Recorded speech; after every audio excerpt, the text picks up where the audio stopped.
Olá, eu sou Ricardo Amorim, economista apaixonado por sustentabilidade e inovação, e esse é o podcast O Amanhã Hoje. Se você não ouviu os outros episódios do nosso podcast, você precisa fazer isso. Vale muito a pena. E hoje, atendendo a pedidos, eu trago de novo Guilherme Teles, que é diretor de planejamento de produtos da GWM.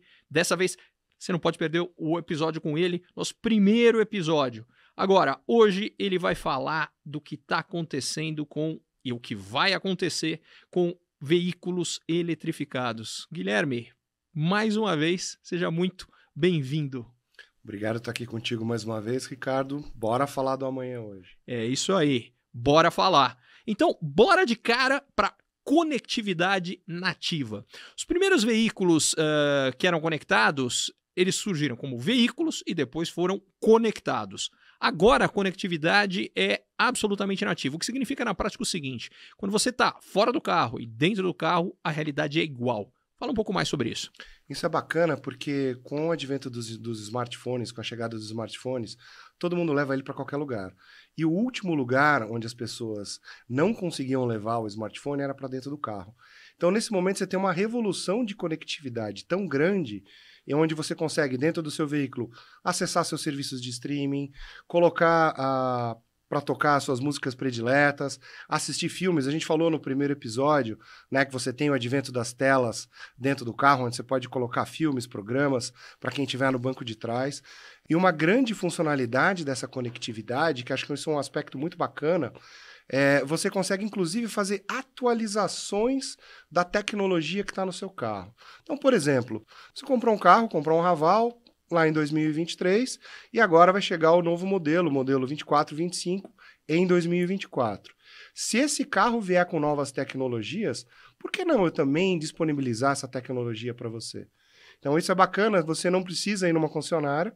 Você consegue fazer o que a gente fala de over the air, ou seja, literalmente baixar da nuvem, automaticamente dentro do carro. Os carros hoje são equipados com sistemas 4G, então a própria montadora manda atualização para o carro, para o seu carro, e isso faz com que você tenha mesmo um carro no modelo do que você comprou no ano passado, com toda a tecnologia do carro novo que acabou de chegar no mercado.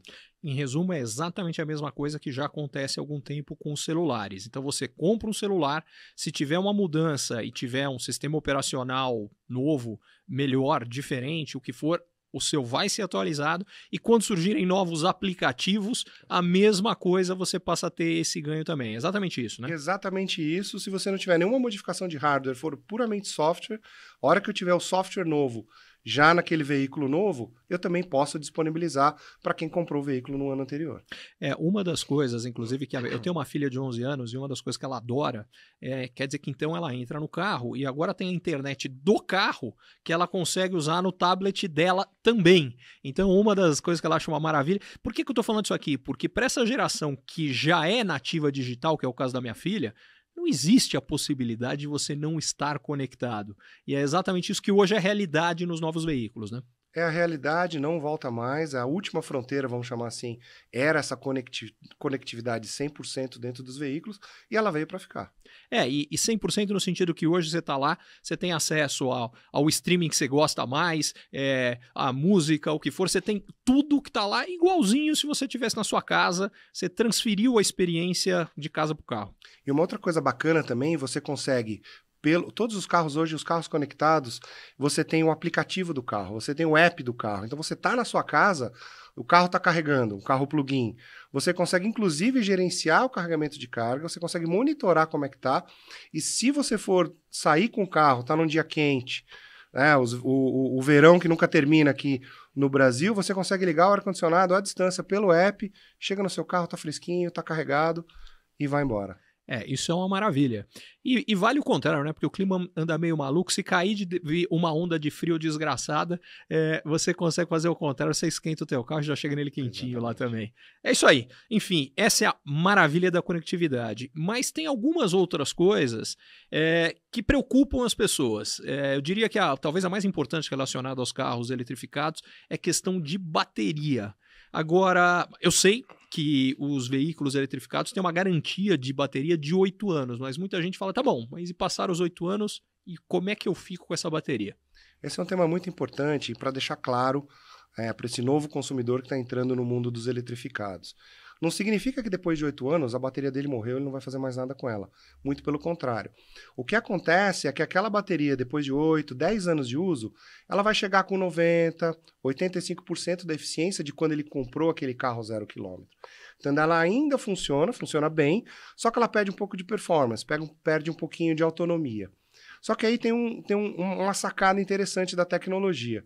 2 novos negócios devem surgir com relação a isso. Primeiro, se você chegou lá com 8, 10 anos do seu veículo eletrificado, seja ele elétrico ou plug-in, você pode levar e trocar só aquela célula da bateria ou aquelas células que já não têm mais tanta eficiência. Então você repara, fez aquele reparo e sai com o carro com a bateria praticamente nova. Ou você pode trocar a sua bateria por uma bateria completamente nova, e aí você pode me perguntar, mas o que o consumidor vai fazer? Ou o que esse estabelecimento vai fazer com aquela bateria que ele trocou? Ela tem uma segunda vida. Ela deixa de ter a vida automotiva com ciclagens rápidas, carrega, descarrega, acelera, desacelera, para uma vida estacionária, onde você consegue ter uma vida dela por volta de mais 10 anos de uso ainda. Então, até você reciclar efetivamente uma bateria e colocar ela de uma certa forma, assim, um fim, aquela bateria, ela deve durar por volta de 20 anos ainda. Deixa eu fazer mais uma pergunta. Talvez a minha ideia esteja errada, me corrija se eu estiver enganado.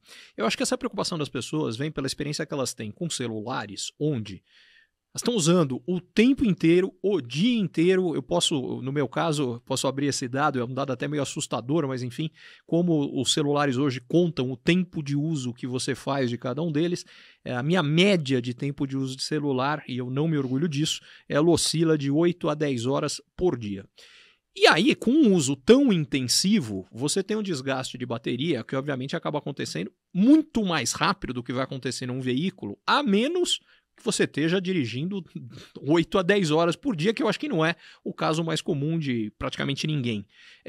Tá correto isso, que esse ritmo de perda de capacidade de bateria está associado ao ritmo de carga e descarga e recarga, e basicamente, como você não tem no mesmo ritmo que você tem numa bateria de celular, você também não vai ter o mesmo tipo de perda de performance associada a uma bateria de carro?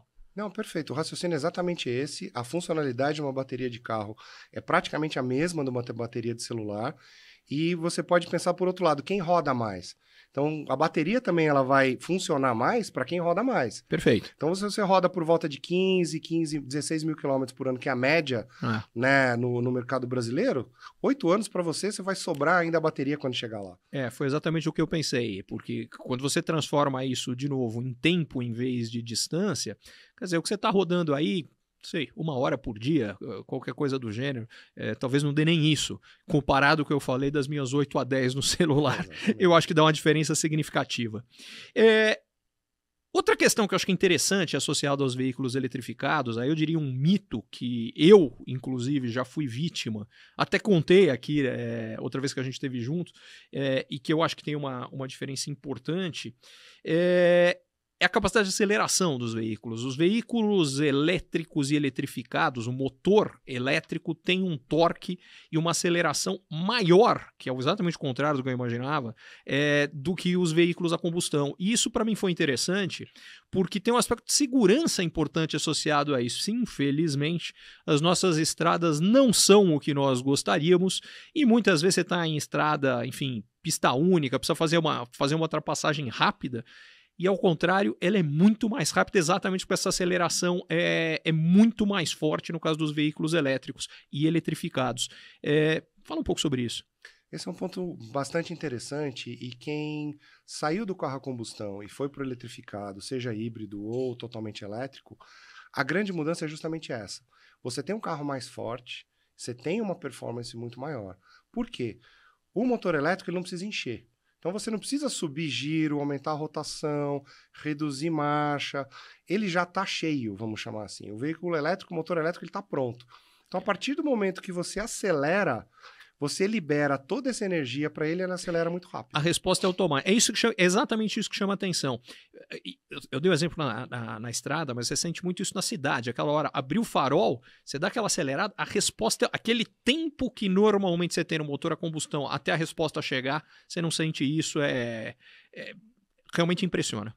Você muda, inclusive, a maneira como você dirige o carro. Você não precisa mais andar sempre com ele mais cheio. Você sabe que a hora que você precisar, você tem ali os motores elétricos combinado com o motor a combustão no caso do carro híbrido, onde você ganha bastante performance.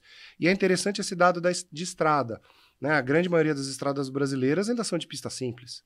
Então, você pensar, mas um carro potente, você tem limite de velocidade. Você está andando dentro da velocidade, você está dentro da máxima permitida dentro da rodovia.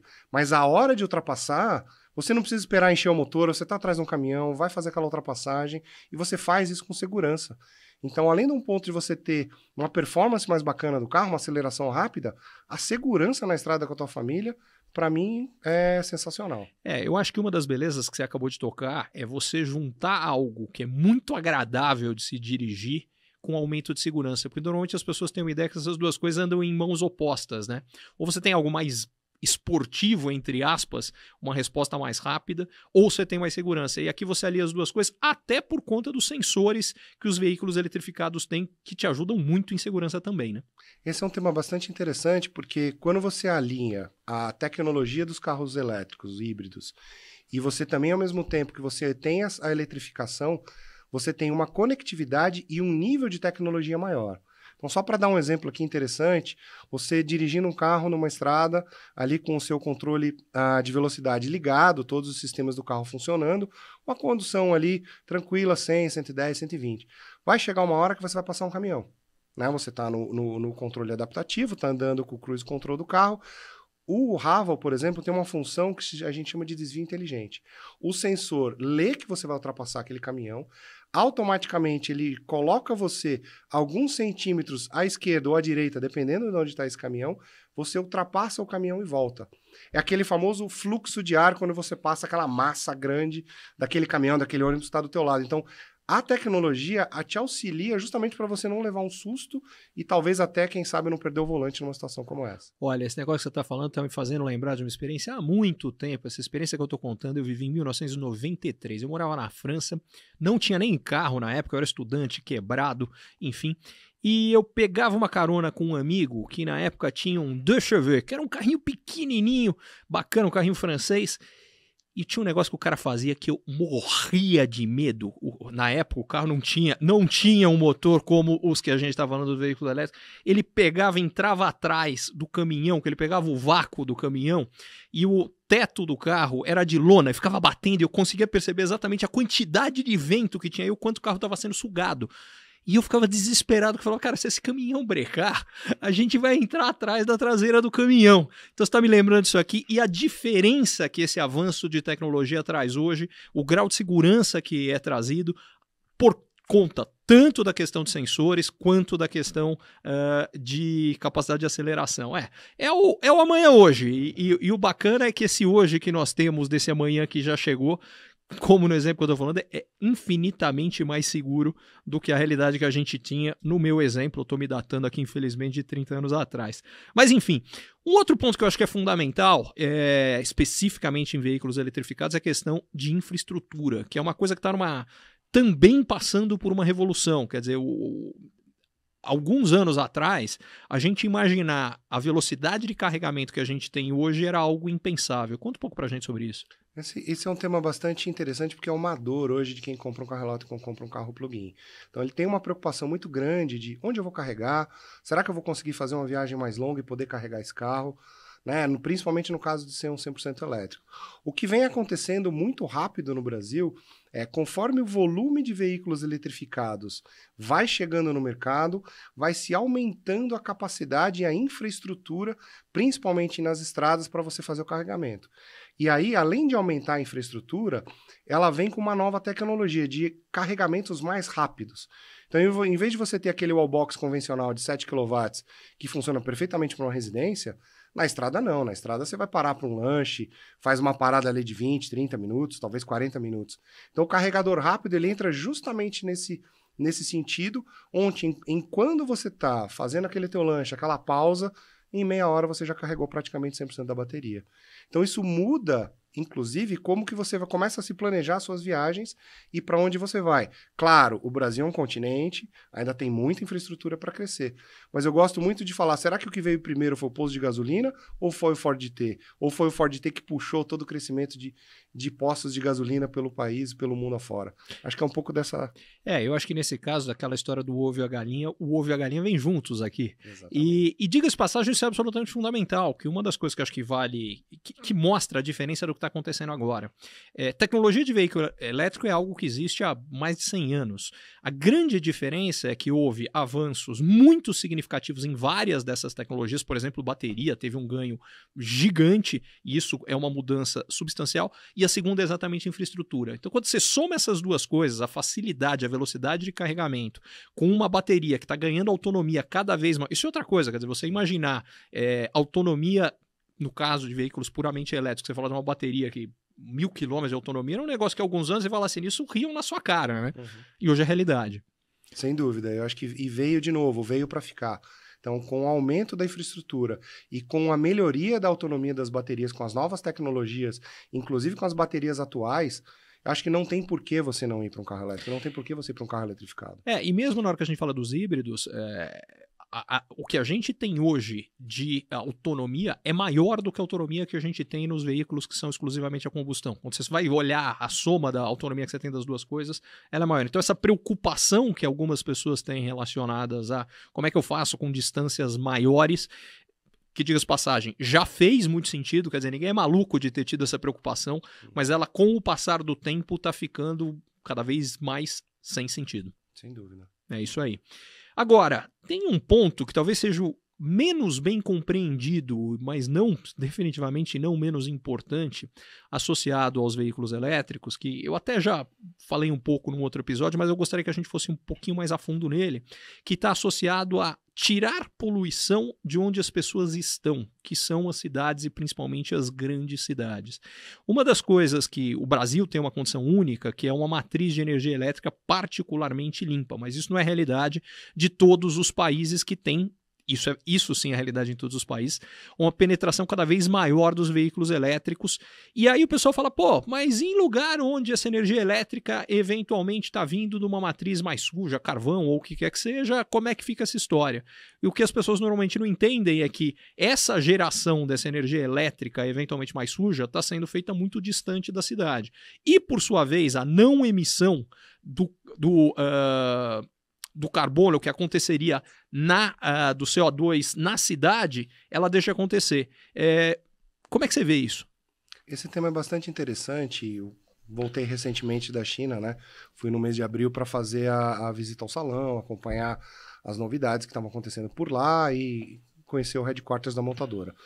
O que acontece é muito interessante porque você tem uma cidade mais limpa e você tem uma cidade também sem ruído. Em que sentido? Você deixa de ter aqueles motores barulhentos, motores poluidores, digamos assim, e mesmo quando você olha os motores mais modernos, acaba emitindo um pouquinho. Acaba tendo bem aquele limite dentro do limite da legislação de emissões. Quando você muda para o carro eletrificado, a grande diferença, seja ele plug-in, seja ele elétrico, é que quem está gerando essa energia está longe da cidade.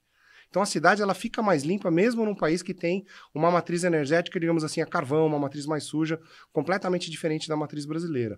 Então você fala, poxa, mas ainda tem alguma poluição porque a eletricidade é gerada de uma maneira não 100% limpa ou não ecológica. Ok, mas a cidade está mais limpa, aquela poluição está em outro lugar. Então quando você traz isso para a realidade brasileira, onde grande parte da matriz energética brasileira é hidrelétrica, tem geração de energia elétrica a partir do etanol, e o Brasil está na vanguarda da geração de energia limpa, faz mais sentido ainda você trazer veículos eletrificados, porque as cidades vão ficar mais limpas, e além de ficarem mais limpas, vão ficar menos barulhentas. É bem diferente da condição que a gente tem hoje. E no caso brasileiro, além do que você comentou, trazendo de novo o amanhã hoje aqui, a realidade que a gente já tem no Brasil é que a expansão gigante de energia de fonte, tanto fotovoltaica quanto eólica, é gigantesca. Para dar um dado concreto, a expansão que a gente teve da soma das duas fotovoltaica mais eólica, o ano passado você teve uma Itaipu a mais. Só que isso a gente está vendo, quase que cada ano vem uma Itaipu nova que a gente está tendo de energia cada vez mais limpa. Então, no caso brasileiro, ainda tem esse benefício que não é só que a cidade está ficando mais limpa, mas sequer a gente tem, ao contrário do que acontece em lugares onde a matriz de energia é menos limpa, essa poluição do ar em outros locais. Mas, de qualquer forma, o ar que as pessoas estão respirando, porque cada vez mais o mundo inteiro é urbano, as pessoas estão nas cidades, esse é um ar cada vez mais... Você mesmo contava que você notou a diferença do ar especificamente em Pequim entre 2015 e quando você voltou agora, né? Sim, em Pequim eu fui em 2015, estava trabalhando também com uns negócios na China, e naquela época eu fiquei assustado, porque você pensa que São Paulo é poluída e tal, o céu aqui é sujo, mas eu não conseguia ver o céu azul em Pequim quando eu fui em 2015. Era uma poeira, era meio amarelado o céu. Dessa vez, você ainda tem um pouco daquela poluição residual, mas o céu está mais limpo. Então, grande parte disso, você pode dizer, sim, que é por conta da eletrificação dos veículos nas grandes cidades. A China taxou muito fortemente as novas licenças e as novas placas dos veículos para quem fosse comprasse carros a nova energia. Principalmente pensando nisso. Ok, minha matriz não é tão limpa, mas deixa eu deixar a cidade um pouco mais limpa por conta disso. Então isso foi muito forte nos últimos anos na China. E pelo que eu vi foi importante, inclusive, com indicadores de saúde na China. Você teve melhora significativa de doenças e outros problemas relacionados à qualidade do ar. E, diga-se de passagem, acho que isso fez parte da estratégia chinesa de uma expansão muito forte em veículos elétricos como parte disso. Agora, você trouxe um outro ponto aqui que eu achei interessante, né? Porque a gente estava falando de tirar poluição do ar e sonora das cidades, e você falou do incentivo, no caso chinês, que veio pelo lado tributário, especificamente. Eu vivo em São Paulo, cidade de São Paulo. Tem uma outra vantagem gigantesca para proprietários de veículos eletrificados e elétricos, que é exatamente porque eles não são poluentes, eles não estão sujeitos, eles estão liberados do rodízio de veículos. Então, é um dia que, na prática, os paulistanos são forçados a ter uma limitação muito grande na sua capacidade de movimentação, de mobilidade aqui dentro da cidade, que quem tem veículo elétrico ou enfim, os híbridos não passa por isso. Eu posso até falar que tem até... Enfim, sou fã da tecnologia, é só o que eu tenho há muitos anos. Uma das coisas interessantes é que você se acostuma com isso, quer dizer, você se acostuma que você não precisa mais se preocupar com a data do rodízio. Eu estou tentando lembrar qual foi a situação, acho que era alguma coisa que isso é outra coisa que o veículo elétrico não tem, né? Que é aquela história, eu me lembro, moleque, né, que principalmente quando começaram a surgir os primeiros carros a etanol, que você não podia deixar o carro sem andar muito tempo, porque se você deixasse ele alguns dias, você não conseguia depois fazer o carro funcionar. Enfim, minha mãe fez acho que foi essa a situação, minha mãe fez uma viagem longa, deixou um carro comigo e falou, não, de vez em quando... depois de muito tempo, dá uma andada, e eu esqueci que o carro dela tem a questão do rodízio, não prestei atenção na placa, porque eu não tinha mais essa preocupação, que é a realidade de quem tem um veículo elétrico ou híbrido, né? Não, isso tem tudo a ver, porque a pegada do meio ambiente para o eletrificado, ela é muito melhor. Então, você tem um benefício do rodízio, você está isento do rodízio, está livre do rodízio com essa condição, é mais um benefício para quem vai entrar nesse mundo eletrificado.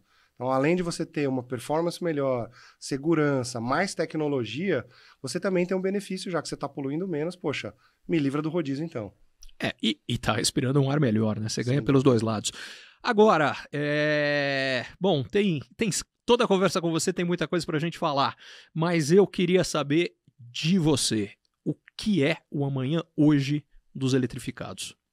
O amanhã hoje é um carro conectado, um carro eletrificado, um carro que você pode ir fazer o seu dia a dia, viajar, que você consegue ter o benefício da tecnologia sem perder a funcionalidade do seu smartphone, que acho que é uma das grandes mudanças que aconteceram, e ao mesmo tempo sendo bacana com o meio ambiente, poluindo menos. Então esse é o amanhã hoje, esse é o novo mundo dos eletrificados. Veio para ficar. Tô com você. Veio para ficar. E aliás, espero que você tenha vindo para ficar no podcast também. Caso você não tenha visto todos os nossos outros episódios, não deixa de conferir. E, Guilherme, mais uma vez, muito obrigado. Sempre bom conversar com você, sempre aprendo um montão. Espero que vocês tenham aprendido também. Confiram todos os episódios do podcast. Se tiver alguém que você acha que pode curtir isso aqui, compartilhe. Muito obrigado.